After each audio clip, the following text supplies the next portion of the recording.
శ్రీ గణేశ పురాణము ఉపాసనాఖండము 41వ అధ్యాయము. బ్రాహ్మణ వరప్రదానము.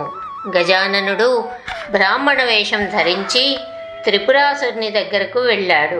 రత్నసింహాసనం మీద కూర్చున్న త్రిపురుడు చప్పున సింహాసనం నుండి దిగి బ్రాహ్మణునికి అర్ఘ్యపాద్యాదులతో స్వాగతం పలికి అతన్ని తన ఆసనం మీద కూర్చోపెట్టి, బ్రాహ్మణోత్తమ, తమరెక్కడి నుంచి వస్తున్నారు?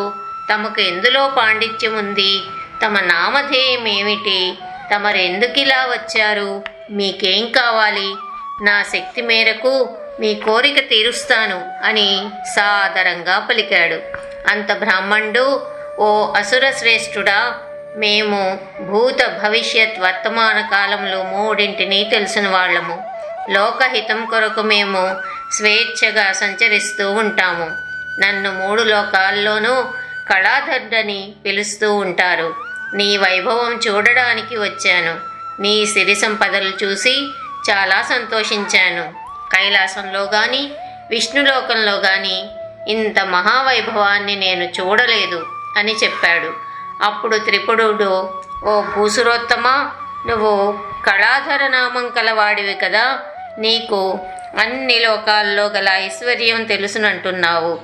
ఆ లోకాల్లో గొప్పదేదో చెప్పు, అది తెచ్చి నీకు సమర్పిస్తాను. నా ప్రాణమైనా నీకిస్తాను. నా మాట నమ్ము అని బదులు పలికాడు. ఓ దానవుడా, ఇతరుల సిరి సంపదలతో నాకేం ప్రయోజనం?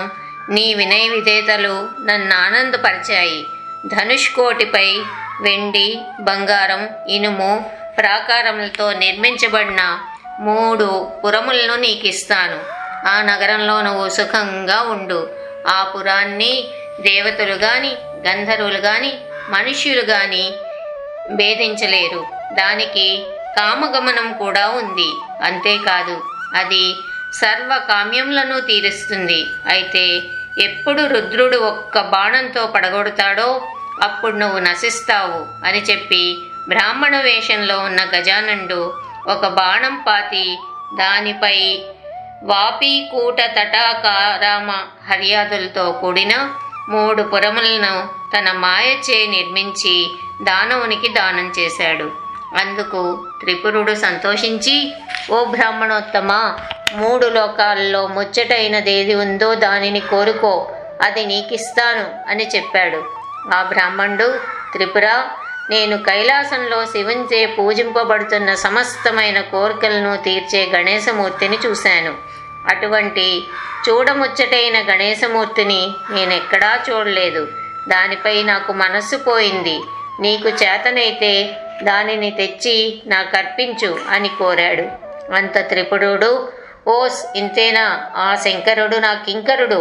ఇక దేవతల మాట వేరే చెప్పాలా? నేను కైలాసానికి వెళ్ళి ఆ మూర్తిని తెచ్చి నీకిస్తాను అని బదులు పలికి బ్రాహ్మణ్ణి పూజించి అప్పటికి మాత్రం సమస్త హంగులు గల 10 గ్రామాలను దానం చేశాడు. ఈ వృత్తాంతం నారదుడు దేవతలకు తెలియచేయగా అది విని సురులు అసురుని అంత్యకాలం కోసం నిరీక్షిస్తూ కాలం గడపసాగారు. 41వ అధ్యాయం సమాప్తం.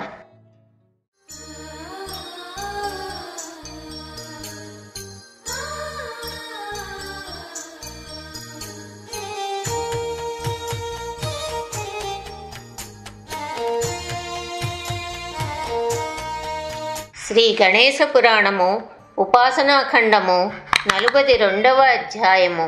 రుద్ర త్రిపురాసుర యుద్ధము. మందరాద్రిపై ఉన్న శివుని దగ్గరకు త్రిపురుడు తన దూతలను పంపుతూ శంకర్నకు తన మాటలుగా చెప్పుడని దూతలతో ఇలా చెప్పాడు. శంకరా, నీ గృహంలో సమస్త కామ్యములను ఇచ్చే చింతామణి గణపతి మూర్తి ఉందట. ఆ మూర్తిని మా దానవ ప్రభువుకు సమర్పించు. స్వర్గంలోనూ భూమండలంలోనూ పాతాళంలోనూ గల నాణ్యమైన వస్తువులన్నీ మా దైత్యరాజు గృహానికి చేర్చబడ్డాయి. అందుచేత చింతామణి గణపతి మూర్తిని మాకు అప్పగించు. దానిని తీసుకొని వెళ్ళి మా ప్రభువుకి ఇస్తాము. నువ్వు కాదని తిరస్కరిస్తే మా రాజు కోపానికి గురి కావలసి వస్తుంది. నువ్వు మర్యాదగా ఇస్తావా? మంచిది. లేకపోతే దానిని మేము బలాత్కారంగానైనా తీసుకొని పోతాము. తరువాత విచారించి ప్రయోజనం ఉండదు, ఆలోచించుకో అన్నారు.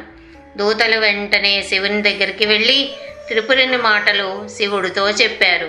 ఆ మాటలకు శివుడికి కోపం వచ్చి, దూతలారా, మీరు తెచ్చిన సందేశం విన్నాను. మీరు దూతలు కాబట్టి మిమ్మల్ని క్షమించి విడిచిపెడుతున్నాను. లేకపోతే త్రుటి కాలంలో మునుపు మన్మధుని భస్మం చేసినట్టు మిమ్మల్ని భస్మీపట్లం చేసి ఉండేవాణ్ణి. గడ్డిపరక వంటి ఆ దైత్యుడు నాకు సరిసమానమా? బహుశా వాడు మృత్యువును కోరుకుంటున్నట్లు నాకు తోస్తోంది. కాబట్టి వాణ్ణి యుద్ధానికి రమ్మనండి. వెళ్ళండి. 100 జన్మలెత్తినా మీకు ఆ చింతామణి గణపతి దక్కదు. ప్రళయాగ్నిని తుమ్మెదలు చల్లార్చగలవా? కొండను ఎలుక ఎత్తగలదా? ఇవి నా మాటలుగా మీ ప్రభువుతో చెప్పండి అని ప్రత్యుత్తరం ఇచ్చాడు. శంకర్ని మాటలకు దూతలు మరలిపోయి శివుడు చెప్పిన మాటలు వాళ్ళ ప్రభువుతో చెప్పాడు. త్రిపురుడు మండిపడి యుద్ధానికి సిద్ధపడమని సైన్యాన్ని ఆజ్ఞాపించాడు. తన చతురంగ బలాలను సమాయత్తపరిచి భూమండలమంతటినీ తన సేనలతో నింపివేశాడు.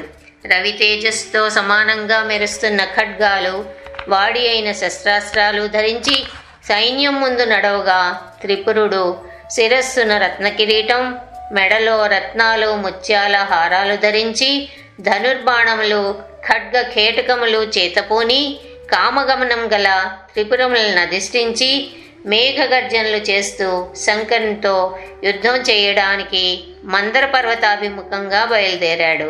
శివుని సేనలు దైత్యుని సేనలు యుద్ధభూమికి చేరాయి. యుద్ధం ప్రారంభమైంది. ఒకరితో ఒకరు తలపడ్డారు. ఏనుగులు, గుర్రాలు, సైనికుల మృతకళేబరాలతో యుద్ధభూమి నిండిపోయింది. త్రిపురుడు, శంకరుడు ఒకరితో ఒకరు ఘోరంగా పోరు సాగించారు. ఉభయ సేనలు ద్వంద్వ యుద్ధానికి దిగాయి. 42వ అధ్యాయం సమాప్తం.